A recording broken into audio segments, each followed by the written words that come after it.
Fala galera, eu sou um cara qualquer e vocês já se perguntaram aí por que Hollywood tem tanto assim aversão a histórias de amor? Hoje em dia, é claro. Hoje em dia parece que ficou proibido de você fazer uma personagem feminina que gosta de uma relação amorosa, que gosta de um conto de fadas verdadeiro.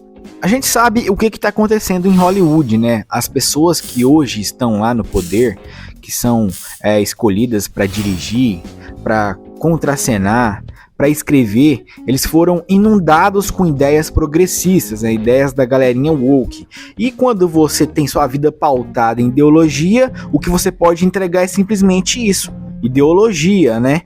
E esse pessoal, eles acreditam fortemente que as mulheres elas não devem ser graciosas, recatadas, gentis, cooperativas e muito menos interessadas no casamento ou na maternidade. Então, basicamente, de acordo com esses escritores, as mulheres elas não devem ser como a Branca de Neve. Afinal, ela representa todas essas coisas e assim, a gente não pode esquecer a grande propensão da Branca de Neve de fazer tarefas domésticas. O que, assim, honestamente faz com que as feministas enlouqueçam, né? Elas ficam loucas quando vê uma mulher que gosta de manter as coisas arrumadas. Assim, porque para elas não existe isso. Isso é uma imposição do patriarcado. Assim, então tem duas perguntas. Por que a representação moderna das histórias, assim, femininas, tem que ser desprovida de amor? E em segundo, por que a Branca de Neve é uma personagem antiquada e irrelevante? Porque, assim, para eles tem que mudar a história toda. Mas, se você pagar para reparar, mesmo depois de tanto tempo da história original, que foi escrita há mais de 86 anos, e mesmo depois da animação, que também faz muito tempo que foi lançado, a gente continua a ver as crianças vestidas de Branca de Neve, as meninas, ter diversas adaptações aí já feitas sobre a história. Então, assim, a história da Branca de Neve não é uma história qualquer. Assim, o impulso de criticar a Branca de Neve só mostra o quanto que a vida dessas pessoas são, assim, miseráveis, porque é um trabalho sem fim no desejo de colocar coisas ali que não existem, que estão na cabeça delas. Eles falam que ela trabalha muito, eles falam que ela é volúvel, que ela é tímida, que ela é passiva na própria história. E assim, no final ela ainda é resgatada por um príncipe, por um homem. Como que pode isso ser uma representação legal de uma mulher? Não, não pode. Mas todo mundo assim que tem um pingo de senso sabe que essa não é a representação verdadeira da história. Tipo assim, as críticas comuns ao patriarcado incluem assim, o fato de que os homens governam o mundo e como tal querem manter as mulheres fora de posições de poder, assim, prender elas pelo casamento, onde elas têm que ser subjugadas pelos seus maridos. Então sonhar com amor é ruim, porque seria como ceder aos desejos do homem. Então, tudo tem a ver com poder. Essa obsessão pelo poder que dita que as mulheres elas não devem desejar o amor, e sim procurar liderar, ter o poder nas mãos, né? Não precisar de um homem. E assim, pelas entrevistas que a gente viu até agora da Rachel Zegler, é bem isso que eles querem fazer, né? Eles não querem que a Branca de Neve seja salva pelo príncipe. Eles querem ali que ela seja a líder que ela nasceu pra ser. Nossa senhora. Então eles têm que fazer ali a Branca de Neve ser uma personagem ali diferente, uma personagem que tem que assumir o próprio poder antes de assumir o poder do reino todo, né? Mas assim, eles esquecem que quem manda no reino é a Rainha Má, que é outra mulher.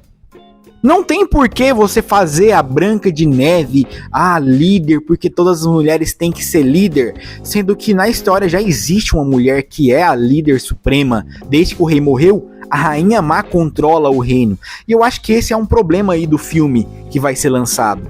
Do filme não, né? Da história em si, porque para as feministas, a gente não pode ter uma mulher no poder que seja má. A gente não pode, não existe mulher má sem ter tido a culpa de um homem.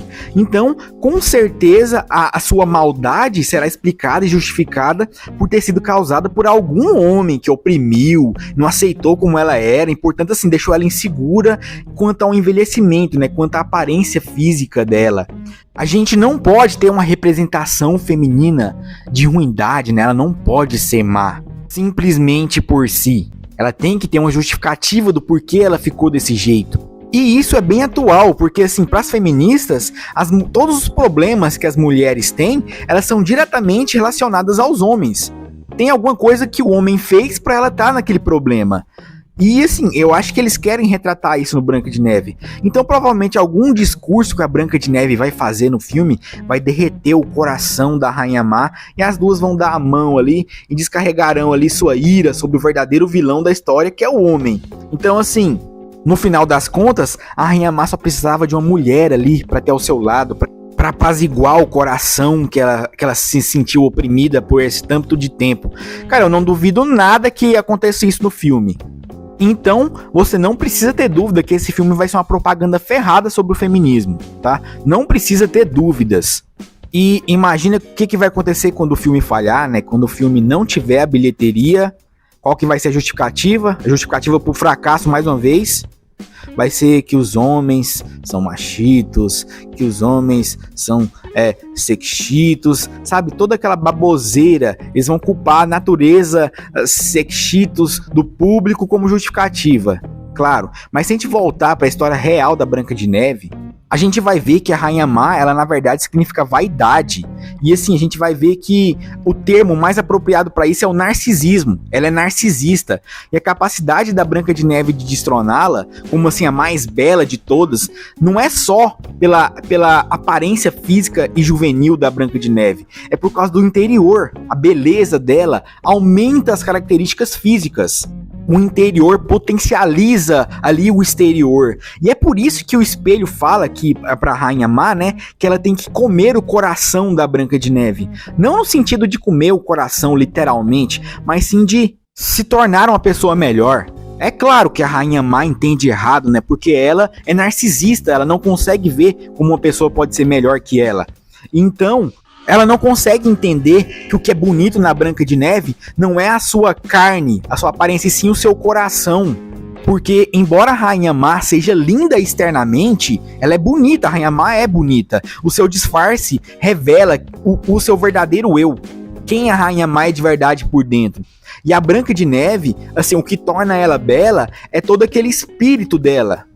Mesmo em tempos sombrios, mesmo traída por tudo que ela acreditava ali, sendo colocada de lado, jogada numa floresta escura, é a capacidade dela de se recompor, a sua vontade de ver o que há de bom ao seu redor. E quando ela se depara com um lugar de possível segurança, que no caso é a Casa dos Anões, o seu primeiro instinto é de começar a limpar aquele lugar, porque ela tem isso, ela tá recomeçando ali. Muitas pessoas veem isso como uma tentativa de lavagem cerebral patriarcal para convencer as meninas de todos os lugares a começarem a cozinhar, a limpar, mas assim, a gente tem que ver isso que é um desejo de fazer a parte dela, de tornar um cantinho dela ali melhor, um cantinho bonito onde ela quer viver.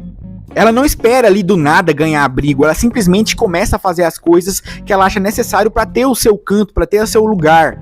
E ela faz isso com todos ao seu redor. Ela passa essa alegria e essa vontade de ser uma pessoa feliz que acaba contagiando todos ao seu redor. E é essa contaminação é até uma palavra esquisita para falar, né? Mas esse contágio que faz com que os anões tenham coragem para enfrentar a Rainha Má, que faz com que os anões a protejam, não só os anões, mas todos os bichos da floresta.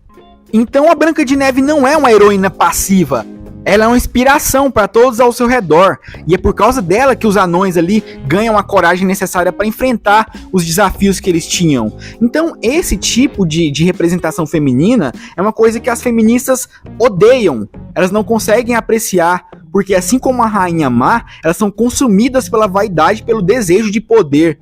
Então assim, elas nunca vão conseguir entender o que a Branca de Neve representa de verdade. E por isso, cada vez a gente vê mais personagens como a Branca de Neve serem escanteadas, serem mudadas, porque para essas pessoas que têm a ideologia como razão de viver, elas não conseguem enxergar. Mas é isso aí, eu divaguei bastante, né, nesse vídeo. Eu espero que vocês tenham gostado. Não se esquece de se inscrever, deixar o like. A gente se vê numa próxima. Falou, valeu e até!